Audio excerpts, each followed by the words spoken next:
Hello friends, a big warm welcome to our very own channel, Ammu&You, where I am Ammu and I am here to narrate a horror story to you today.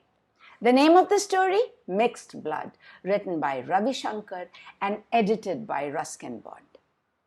The moon tugged at his blood making Kuttan fret for grandfather. He awoke smelling the moonlight in the wind, an abstract liquid smell full of distant incense and frangipani. In the family temple behind the house, grandfather was praying till late night, and he could hear the sacred bells rise and fall in rapid rhythm. And as always happened on moonlit nights, when he looked out of the window, he saw the woman sitting under the frangipani tree, combing her hair. She sat looking towards the temple, inside which grandfather prayed, as if she was waiting for him to finish. The temple glowed with a golden smoke, and the living darkness around it seemed to ripple with grandfather's chants. Outside his window, the countryside was silvery with the moon, but in the corner of the coconut grove where the temple stood, it was almost dark. The woman had hair which reached her feet, and she ran her comb through it, long sweep. Her ivory comb looked like polished bone in the moonlight. Her ivory comb really gave creeps. She had her anklets crossed, and her anklets glistened like meeting golden snakes. Though he could not see her face, he knew she looked at him from time to time from the corner of her cold dark eyes, through the fragrant cascade of her hair, and he knew that her smile would be moist and white against her beetle red lips. Grandfather had finished his prayer. His body glistened with sacred oil, and his loincloth was red like blood. The woman shifted imperceptibly. It seemed to Kuttan that she was uncoiling herself. Kuttan saw that grandfather was smiling, and as he passed her, he paused to pick something up from the ground. It was an ivory flower, which he placed among the black curls of her hair. She rested her cheek against grandfather's palm, and her hair spilled over grandfather's forearm onto the ground, swirling among the fallen frangipani flowers. He felt they were looking at him. Grandfather, with his small and secret smile, she covertly from beneath the curtain of her hair, and that look reached out to him with a satin darkness, involving him in a complicity he felt but could not fully comprehend. When grandfather came to bed, he asked him about her, as he had asked him many times before. Is she a yakshi, grandfather? What do you know about yakshis, little one? The servants talk about the yakshi under the frangipani tree, grandfather. They say she'll get them if they go out in the dark. Does the yakshi live under the frangipani tree? Grandfather stroked his hair gently, making him feel sleepy. His fingers smelt of frangipani flower and fragrant hair. Kuttan's blood stirred. Outside, the night wind raised the ravens from their nests, sending them flying in disturbed, noisy circles, showering the waters of the village ponds with dead leaves, surging across the black palms which grew on the hillsides and among the paddy fields. The yakshis sleep on the black palm tops, Kuttan. Grandfather's voice was a slow, fond whisper. And when the moon is full, they wait at the crossroad for travelers. They have eyes like the night, skin like moonlight, lips wet and red with clean blood. Their hair is like a waterfall at night. Watch their feet, Kuttan, grandfather said. They never touch the ground. And when the yakshi meets a traveler, she will always ask the traveler as if the blood would stir. The night wind raised the ravens, and grandfather went on. When the Yakshi meets a traveler, she will ask him for betel nut and vetala, and he who gives is lost. What happens to them, grandfather? They are borne aloft to her nest on the black palm. In the morning, all that will be left will be hair and bones. Will they feast on me too, grandfather? Grandfather smiled his secret smile, the one that was always on his lips when he came away from the temple at night. You are my blood, Kuttan, grandfather said. You are family.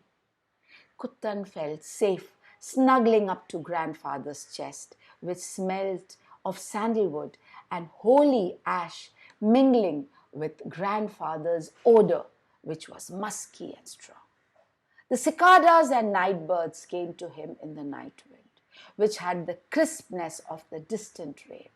He knew he would dream of her that night, as he did on most under the frangipani tree, combing her hair, teasing him with a hidden look. He never mentioned his dream to grandfather, but he could tell by grandfather's secret smile that he knew about it. Grandfather was very tall, and the hair on his chest was still black. Every evening, grandfather would take him for a bath in the temple pond. They would walk through the road which lay across the lands they owned, and people they met on their way would step aside, avert their eyes, and cover their faces with shoulder cloth. It was forbidden to look on grandfather's face, and Kuttan suspected it was more than the rules of caste which forced them to look on the ground. It was fear. They would walk along the cinnabar road, which ran like winding serpent through the emerald paddy and black palms. In the near distant bullock carts swam through the sunset, the lanterns in their underbellies swaying in the dusk. Night would gather slowly, darkening the stone steps which led from the temples into the water. In the gloaming, the waters of the pond were black and cold, and the reflection of the banyan tree which grew above on the bank was like a Shaivati salute, the long roots swaying and curling in the wind. It was the cursed hour, the villagers said, and no one bathed when the 3 hours met upon the water. This is supposed to be the hour of the Brahma Rakshasas, grandfather said to Kuttan one evening. Brahma Rakshasas, as they walked to the temple, turned for their bath. Kuttan shivered, for an angry wind had suddenly sprung. It seemed to flow down from the banyan tree, which grandfather said was a haunt of the Brahma Rakshasas, the soul of the Brahmin virgin who had died unfulfilled. The wind licked at his bones and left him deathly cold. But now grandfather frowned and raised his hand, commanding the wind to be still. And Kuttan felt the wind leave him and spread, howling away with helpless malice across the paddy and the bamboo groves like a cold scythe bending the black palms, putting out the light in the villagers' huts, fanning the fires in the forest of the hills. Later that night, in his dreams, he saw the wind again, like a pale woman with streaming, translucent hair and eyes without pupils. Dreaming on in restless sleep, other familiars from other nights came to visit. The dark stranger who always stood in the shadows among the lanes which were full of foliage and shade. The presence who stood on the veranda of a distant dead house, looking out into the night, waiting for he did not know whom. And the most disquieting dream of all, in which his sleep was cradled in hair perfumed with ivory flowers, while he sucked on a cold blue veined teat which was full of warm, rich blood. He came awake, as he always did when this dream enveloped him, but grandfather was instantly by his side, patting him back to sleep. Rest, little one. It is not yet time to wake up. He knew it wasn't time. Meanwhile, he would spend the days of his happy, though somewhat lonely childhood with his grandfather, walking through coconut graves and paddy fields, running ahead of grandfather along the village roads edged with spellbound people, averting their faces and holding their children closer. He wasn't unhappy, but sometimes Kuttan wished he could play with other children. He wondered why they wouldn't let him. He wasn't all that different from them. So what if his feet did not touch the ground? So, friends, who was Kuttan, do you think? And who was his grandfather? What would you do if you really lived in that village with Kuttan and his grandfather? The story really sends shivers down the spine. And I would like you to write to me that did it really scare you? Did it really make you think of Kuttan, the little boy who lived with his grandfather, but no one played with him because his feet never touched the ground?